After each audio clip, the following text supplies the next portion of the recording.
Waktu itu aku berumur 4 tahun. Aku membuka kulkas untuk mengeluarkan susu. Aduh, susunya tumpah. Kaget. Ibunya datang. Robert. Robert sangat ketakutan ya teman-teman. Tapi lihat reaksi ibunya. Aku takut ibuku akan marah padaku. Ya Tuhan, apa yang telah kau lakukan?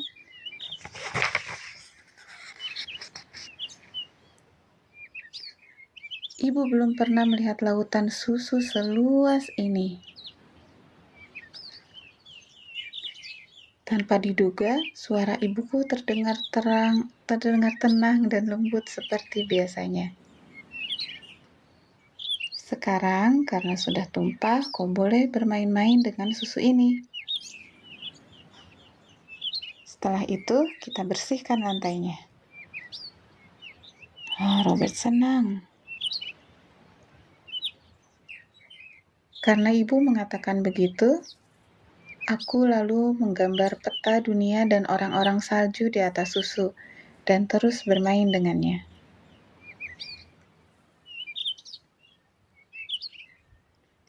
Tak lama kemudian, ibu berkata kepadaku, Robert, kau tahu kan, setelah selesai bermain, kau harus membereskan semuanya dan mengembalikan barang-barang ke tempat asalnya.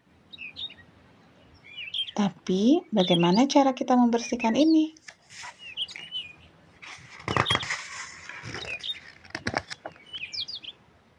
Apakah kita akan menggunakan spons, lap, atau kain pel? Jadi, ibunya memberikan pilihan, teman-teman. Nah, mana yang paling kau sukai? Robert berpikir. Karena anak kecil 4 tahun sudah punya logika ya teman-teman. Cuma mereka belum tahu pilihannya yang mana, dan bagusnya itu ibunya memberikan pilihan lap, spons, lap, atau kain pel. Nah, di sini Robert kecil berpikir, spons, katanya. Bagaimana membersihkan susu dengan spons? Spons akan mengisap susunya, lalu kita memerasnya ke dalam ember. Ide yang bagus. Ibu akan menolongmu. Kita mulai sekarang? Seru nih teman-teman.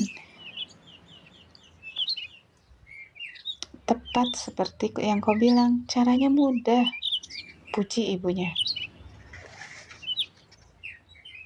Hanya satu hal, kau gagal mengangkat botol besar susu dengan tangan kecilmu. Nah, di sini setelah ibunya membantu Robert menyelesaikan masalah yang dia buat, ibunya kembali ke inti dari permasalahan Robert, yaitu Robert kesulitan mengangkat botol besar. Nah, ibunya juga membantu Robert memberikan solusi. Di sini, bagaimana kalau kita ke halaman belakang dan kau mencoba lagi mengangkat botol berisi air? Jadi, kalau kau tahu bagaimana memindahkan botol tanpa menjatuhkan dan memecahkannya. Robert berlatih, teman-teman. Berlatih membawa botol tanpa menjatuhkannya. Setelah itu, aku belajar bahwa kita dapat memindahkan botol itu dengan aman jika memegang leher botolnya. Itu mirip dengan eksperimen ilmiah, kan?